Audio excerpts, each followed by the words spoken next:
Assalamualaikum warahmatullahi wabarakatuh.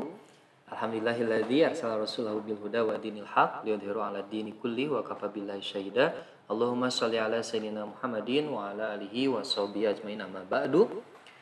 Alhamdulillah anak-anak, pada kesempatan hari ini kita akan bahas di bab kedua semester ganjil materi PAI untuk tingkat SMA atau SMK kelas 12. Baik, sebelumnya bagi yang belum like, komen, dan subscribe, mohon dibantu berkenan untuk di-subscribe channelnya ya. Karena pembelajaran selanjutnya itu akan terus berkelanjutan di YouTube channel Bapak ya. Baik anak-anak, kita mulai. Rukun iman yang keenam itu adalah iman kepada qada dan qadar. Nah, sehingga harus benar-benar kita pahami terlebih dahulu makna iman, kemudian makna qada dan qadar itu sendiri.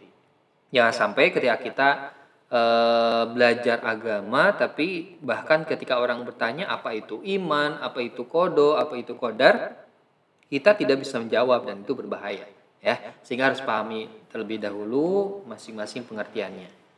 Baik, bahasannya mencakup makna iman pada qada qadar, kemudian perilaku dan hikmah beriman pada qada dan qadar. Mana iman kepada qada dan qadar? Ya, iman itu anak-anak seperti mungkin banyak ya membahas, bahkan di kelas sebelumnya pun telah dibahas oleh guru agama khususnya, bahwa iman itu percaya atau yakin.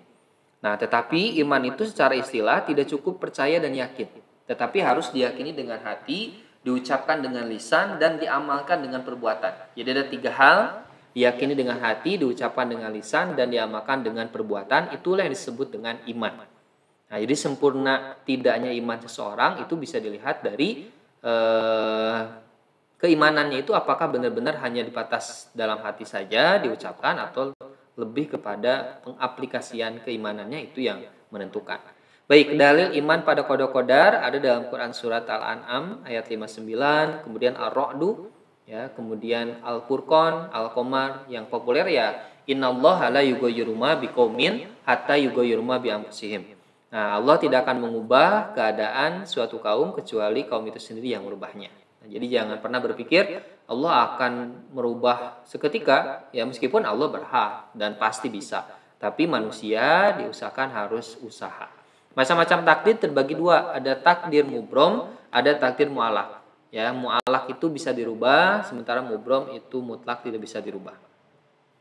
Baik, perilaku iman kepada qada dan qadar. Nah, sebelumnya kita lihat dulu ya, tadi belum sempat Bapak jelaskan. Takdir yang tidak bisa dirubah contohnya adalah kematian. Nah, mubrom itu ya contohnya kematian, kemudian musibah, bencana, itu adalah mubrom. Kiamat ya, kiamat besar khususnya itu adalah mubrom, tidak bisa dirubah. Kalau mu'alaq seperti misalkan kadar pengetahuan seseorang. Mohon maaf, tidak ada yang bodoh ya. Cuman karena dia malas jadi tidak tahu sesuatu. Nah, awalnya tidak tahu sesuatu, kurang pandai menjadi pandai karena belajar, lewat usaha belajarnya, itu disebut dengan takdir mu'alaq lewat usaha.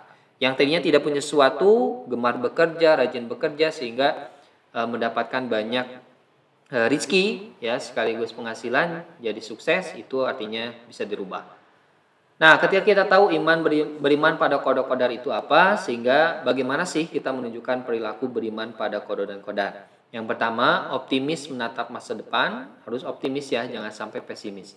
Yang kedua, berikhtiar dengan optimal. Nah, meskipun takdir sudah ditentukan, maka tugas kita adalah berikhtiar, ya, berusaha. Nah, yang ketiga, menjadikan setiap aktivitas sebagai ibadah, itu sudah jelas ya. Aktivitas kita sehari-hari maka jangan sampai keluar dari ibadah. Bertawakal kepada Allah setelah usaha, berdoa, usaha keras, maka tawakal menyerahkan segala sesuatunya kepada Allah.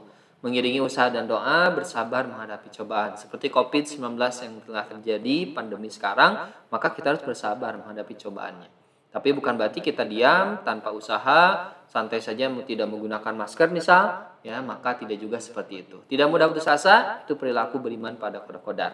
Nah, hikmahnya apa anak-anak? Yang pertama, hikmah kita beriman pada qada qadar, maka menjadi hamba yang ridho dan ikhlas, menjadi hamba yang bersyukur dalam setiap keadaan, memiliki sifat tawadu, menciptakan kehidupan yang damai dan tenang. Nah, itu ya anak-anak materi singkat tentang qada qadar, mudah-mudahan dipahami dan bermanfaat bagi kalian khususnya.